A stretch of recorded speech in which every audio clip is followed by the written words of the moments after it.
ये समाज रे एते हीन मानसिक चिंताधारार व्यक्ति अछंती जहा आपण जानिले भी आपणक मथा खराब हो जाए। एभली किछि घटना भद्रक रे घटितिला जहा पूरा ओडिशा सारा चर्चित घटना हाई सारी थे। ये घटना आउ किछि नुहे, चरंपा अंचल जड़े वृद्ध महिला को जड़े ट्रक ड्राइवर किभली भाव रे राति 12टा बेले अपहरण करी नै जाउछि तार सीसीटीवी फुटेज जेते बेले पूरा मोबाइल घुरी बुलिला टीवी रु टीवी चलिला सेते बेले सबु लोक आश्चर्य हो जाते ये किभली जने ड्राइवर रो मानसिक चिंता था। ये घटना को नहीं ए वीडियो को नहीं जने सांबादिक भाई तत्पर होते आउ से पुलिस स्टेशन रे ए फुटेज को देइथिले। तापरे पुलिस टीम पूरा सक्रिय होइथिला आउ ये गाड़ी की धरिबा पई चेष्टा करिथिला।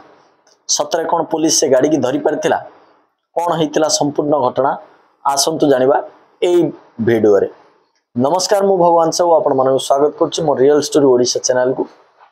आज जो सत्य घटनाटी आपण मानक पाखरे प्रकाश करबा को जाउछि ए घटनाटी होछि आम ओडिशा भद्रक जिल्ला रे जो वर्षा राति रे राति 12टा रे गोटे ट्रक ड्राइवर जे कि जने मानसिक संतुलन जने महिला को से किभली भावे राति 12टा रे तांको जबरदस्ती जोर जबरदस्ती उठाई करी नहीं ता गाड़ी रे बसई नहीं जाउची तार एक सीसीटीवी फुटेज पूरा वायरल हो जाइथिला।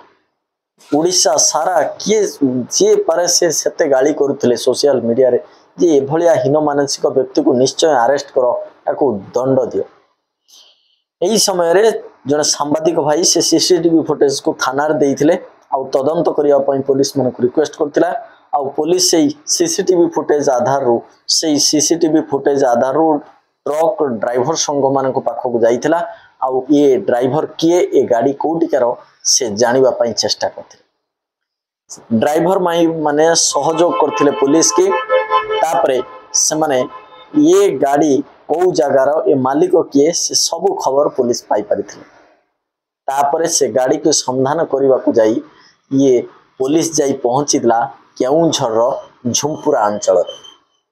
केउंझर झुमपुरा अंचल रे ए ट्रक रो मालिक जे कि जहां ना चित्तरंजन प्रधान तांको घरे पहुंचिला।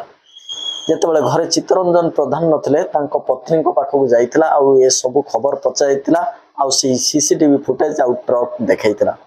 से महिला जनक मानिथिले जे हां ये आम ट्रक ये आमरी ही ड्राइवर। तेनु करे चित्तरंजन प्रधान को पुलिस संगे संगे खोजिथिले तांको भी धरिथिले। धरिला परे से ड्राइवर को घर एड्रेस बतैथिले। तापरे ड्राइवर फेरार हेबा को चेष्टा करुथला बेले पुलिस ताकू माडी बसितला। पुलिस ताकू माडी बसिला परे से ड्राइवर पाखरु सत उगाळिथिला। तापरे से पागळीर संधान खोजिथिला पुलिस। से कहूतला जे कि मु ताकू भद्रक रे छाडी देई आछि। तापरे पुलिस गाँ लोक माने से पागळी को पाइथिले भद्रक रो रांजिया अंचल रे। आउ एई जो व्यक्ति जनक एई जो ड्राइवर जनक जहां को ना हेउची मोहम्मद सदाम हुसैन तांको घर हेउची झारखंड अंचल रे। तांको मूल बासिंदा तांको मूल घर हेउची झारखंड रे किंतु से आसी केउंझर झुमपुरा रे भड़ा नहीं रहउतले। जेहेतु पिलाटी दिन चित्तरंजन प्रधान ताको जानिथिले तेनु करी तांको गाड़ी चलेबा पई देइथिले। चित्तरंजन प्रधान को कहवा कथा ये भली हीन मानसिक चिंताधारार व्यक्ति को जेते दंड दबा कथा दियो मोर कोनोसी कहबार कथा नाही कि कोनोसी आपत्ति करिवार नाही। एभली किछि घटना कहि आपण मानक व्यतिव्यस्त करिवा पई कोनोसी उद्देश्य नहे। पुलिस ए दुई जन को अरेस्ट करि सारिछि। तापरे एमानकर प्राथमिक तदंत मेडिकल टेस्ट होबो जहा कि एसपी एडिशनल एसपी अरूप अभिषेक बेहरा से तांकर कहछन जे प्राथमिक तदंत जारी अछि। शेष पर्याय रे निश्चय आमे संपूर्ण भाबरे मीडिया को संपूर्ण खबर देबो। एभली किछि खबर कोइ मो आपण मानक व्यतिव्यस्त करिया मोर कोनोसी उद्देश्य न रहउछि। नमस्कार, पुणी देखाबो आउ एक वीडियो रे। सतर्क रहंतु, सजग रहंतु।